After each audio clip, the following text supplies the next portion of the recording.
लोकसभा निवडणुकीच्या पार्श्वभूमीवर आता ठाण्यामध्ये देखील महायुतीचा मेळावा होणार आहे। ठाण्यातील टिपटॉप प्लाझा या ठिकाणी महायुतीचा मेळावा आणि या ठिकाणी प्रत्येक घटक पक्ष या ठिकाणी आलेले आहेत आणि सोबत आपल्या जोडलेले नरेश मस्के त्यांचं संभाव्य नाव देखील या लोकसभेच्या निवडणुकीत ठाण्यामध्ये आहे। सर काय सांगाल, महायुतीचा मेळावा पार पडत आहे आणि घटक पक्ष या ठिकाणी आलेले आहेत, तुमचं देखील संभाव्य नाव म्हणून या लोकसभा ठाण्यासाठी येत आहे?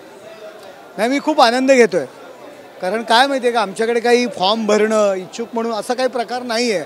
टी व्हीवरती नाव येतं, थोडंसं बरं वाटतंय, आनंद वाटतंय की भावी खासदारकीचे उमेदवार म्हणून नाव येतं, आनंद घेतोय। परंतु आमच्या दृष्टीने वैयक्तिक मताला महत्त्व नाही आहे, उमेदवार कोण याला महत्त्व नाही आहे।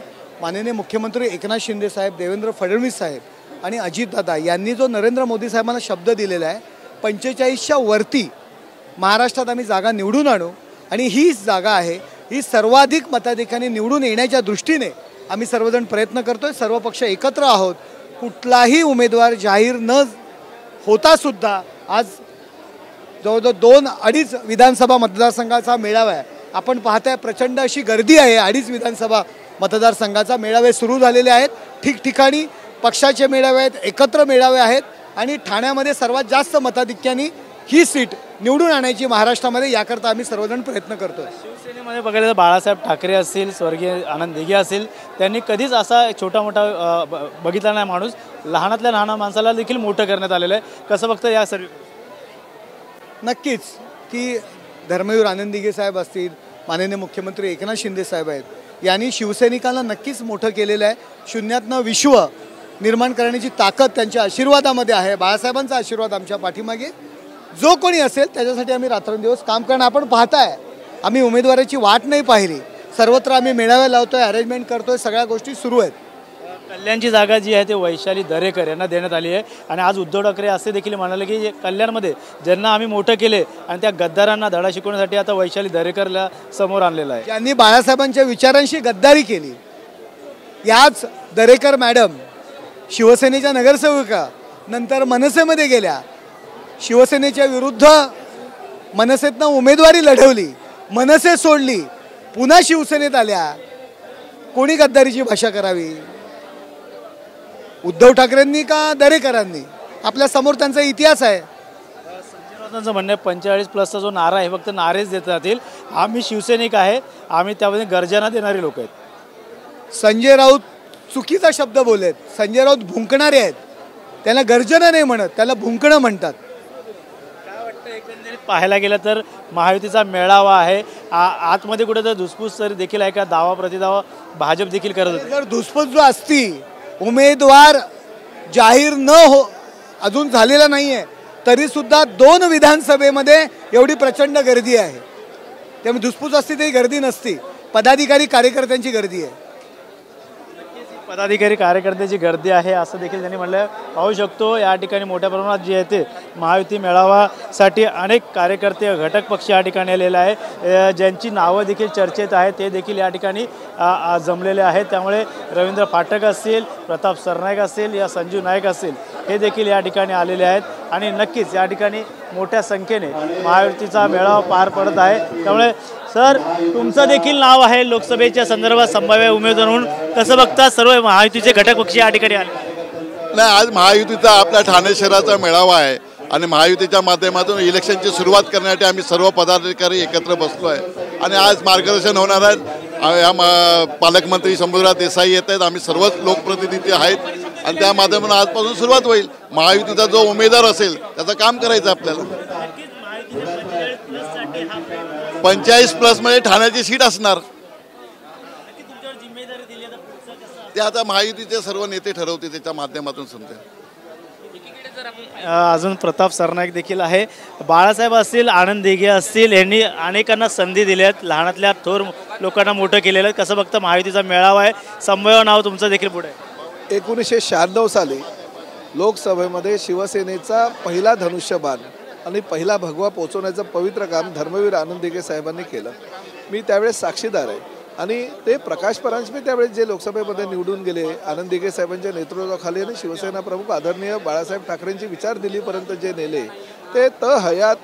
त्यानंतर आमचे मुख्यमंत्री आदरणीय एकनाथ शिंदे साहेबांनी ती परंपरा कायम ठेवली आणि आजही इतिहास आहे. आता बघा तुम्ही, महायुतीचा मेळावा आहे, RPI काँग्रेस, त्याचबरोबर राष्ट्रवादी काँग्रेस, त्याचबरोबर भारतीय जनता पक्ष आणि शिवसेनेचे सगळे कार्यकर्ते किती उत्साहाने या सगळ्या महायुतीच्या मेळाव्यात सहभागी झालेले आहेत. आमची सर्वांची एकच इच्छा आहे की देशाचे पंतप्रधान आदरणीय नरेंद्रजी मोदी ह्या देशाचे पंतप्रधान म्हणून तिसऱ्यांदा विराजमान व्हावे आणि देशामध्ये जी प्रगती चाललेली ती प्रगती अखंड राहावी. 400पेक्षा जास्त लोकसभेमध्ये खासदार निवडून यावे महायुतीचे आणि त्याचबरोबर राज्यातून माननीय मुख्यमंत्री एकनाथ शिंदे साहेब, देवेंद्र फडणवीस साहेब आणि अजित पवार यांच्या नेतृत्वाखाली जे 22 महिन्याचं सरकार ज्या पद्धतीनं काम करते आणि महाराष्ट्राची प्रगती करते ती प्रगती लोकांनी आता मनामध्ये घेतलेली आहे आणि त्याद्वारे ह्या राज्यातून किमान 48पेक्षा 45 तरी खासदार निवडून जावे ही आमची प्रामाणिक इच्छा आहे. त्या माध्यमातून आम्ही कार्यकर्ता म्हणून काम करतोय.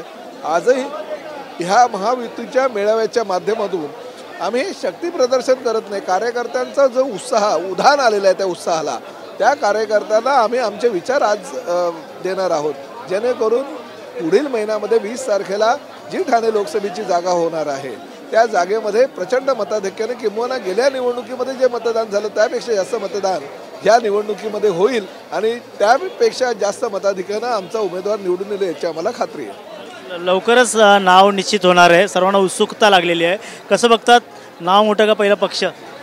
पक्ष पहिला मोठा आणि आम्ही तर स्पष्टपणे, मी असू द्या किंवा आमचे सगळे सहयोगी सदस्य असू द्या, आम्ही स्पष्टपणे सांगितले राज्याचे लोकप्रिय मुख्यमंत्री आणि शिवसेनेचे नेते आदरणीय एकनाथ शिंदे साहेब जो निर्णय घेतील तो निर्णय आम्हाला बंधनकारक आहे. उमेदवारी कुणालाही मिळवू द्या, त्याला निवडून आणण्याची ताकद आणि त्याला निवडून आणण्याची क्षमता एवढ्याच ताकदीनं आमच्यामध्ये आहे आणि ती आम्ही क्षमता पूर्ण करून आणि दाखवून देऊ की नाही, हा ठाणे जिल्हा जो आहे, ठाणे लोकसभा जो आहे तो शिवसेनेचा बालेकिल्ला आणि ह्या ठाणे शिवसेनेच्या बालेकिल्ल्यातनं धनुष्यबाण हा दिल्लीपर्यंत पोहोचणार. मला जर संधी दिली तर भविष्यात कशा प्रकारे संधीचं सोनं?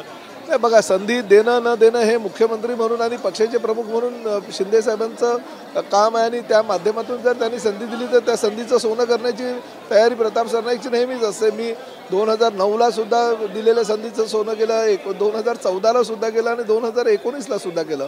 युती असतानाही मी आमदार झालो, युती नसतानाही आमदार झालो आणि गेल्या निवडणुकीमध्ये तर महायुतीच्या ताकदीवर मी 84,000पेक्षा जास्त मताधिक्य घेऊन माझ्या विधानसभा मतदारसंघातून निवडून आलो. त्यामुळे दिलेल्या संधीचं सोनं करण्याची परंपरा प्रताप सरनाईक कायम ठेवेल. बघायला गेलं तर हेमंत गोडसे असतील, हेमंत पाटील असतील, यांची नावं कुठं तर वगळण्यात आलेली आहे. आज देखील कळतं हेमंत पाटील यांचं नाव वगळून दुसऱ्यांनाच देण्यात आलं. नाही, त्या संदर्भात मला काही कल्पना नाही, परंतु तो निर्णय सर्वस्वी आमचे पक्षाचे प्रमुख म्हणून एकनाथ शिंदे साहेब घेतात.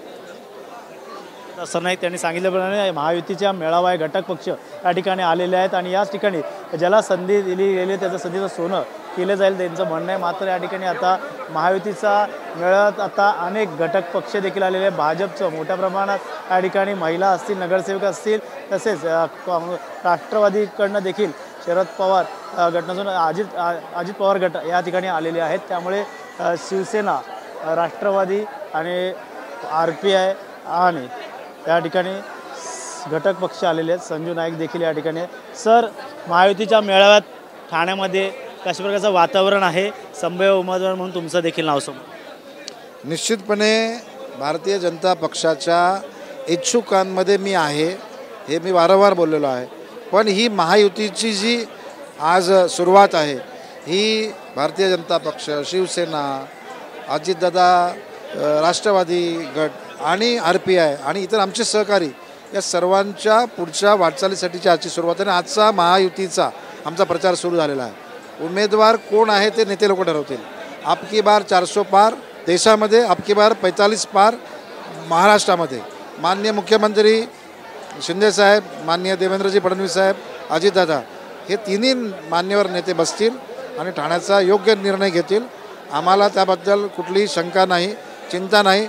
पण कार्यकर्ता कामाला लागला पाहिजे, कारण एवढा वेळ आहे तर कार्यकर्त्यांनी काम सुरू केलं पाहिजे महायुतीने, असं आम्ही ठरवलं आणि म्हणून आज पालकमंत्री साहेबांच्या उपस्थितीमध्ये हा महायुतीचा मेळावा होतो. महायुती असेल, महाविकास आघाडी असेल, त्यात वंचितचा फटका मोठा मानला जाईल. शेवटी कसं आहे की कशा पद्धतीनं ह्या गोष्टींना आपण लोकांसमोर घेऊन जातो, लोकांना कसं आपण त्यांना कन्व्हिन्स करतो, त्यांना या बाबतीमध्ये माहिती देतो, सांगतो आणि कसा प्रचार आपण करतो याच्यावर अवलंबून आहे. आम्हाला विश्वास आहे की आमचा हा महायुतीचा ठाण्याचा खासदार निवडून येईल, चांगल्या मताने निवडून येईल आणि मोदी साहेबांना जाऊन तिथे मतदान करेल. भाजपमध्ये नाराजी वाटते, कुठेतरी आमचाच उमेदवार असावा असं देखील आता सूत्रांच्या माहितीनुसार अशी कुठेही नाराजगी नाही. आपण बघा, भारतीय जनता पक्षाचे किंबहुना आता माझ्या बाजूला बसलेले शिवसेनेचे नेते आहेत, बाजूला RPIचे नेते आहेत, राष्ट्रवादीचे, सर्वांचं एकच मत आहे, आमचं नेतृत्व जे निर्णय घेईल ते आम्हाला मान्य आहे. त्याच्यामुळे ही कुठेही याच्यामध्ये किंतु परंतु नाही. अब की बार 400 पार. असा एक प्रश्न आहे की ठाण्यात नाईक का सरनाईक? ठाण्यामध्ये महायुती. या ठिकाणी ठाण्यामध्ये महायुती असं त्यांचं म्हणणं आहे. या ठिकाणी सर्व नगरसेवक या ठिकाणी आले, पदाधिकारी आहेत, आमदार देखील आहेत. त्यामुळे या ठिकाणी मोठ्या महामेळाव्यामध्ये आता या ठिकाणी एकंदरीत पाहायला गेलं तर महायुतीचा महामेळावा आहे आणि या ठिकाणी काय कानमंत्र दिला जाईल हे देखील आता पाहणं गरजेचं राहणार आहे. कॅमेरा अमरसह गणेश सुरा, TV9 मराठी, ठाणे.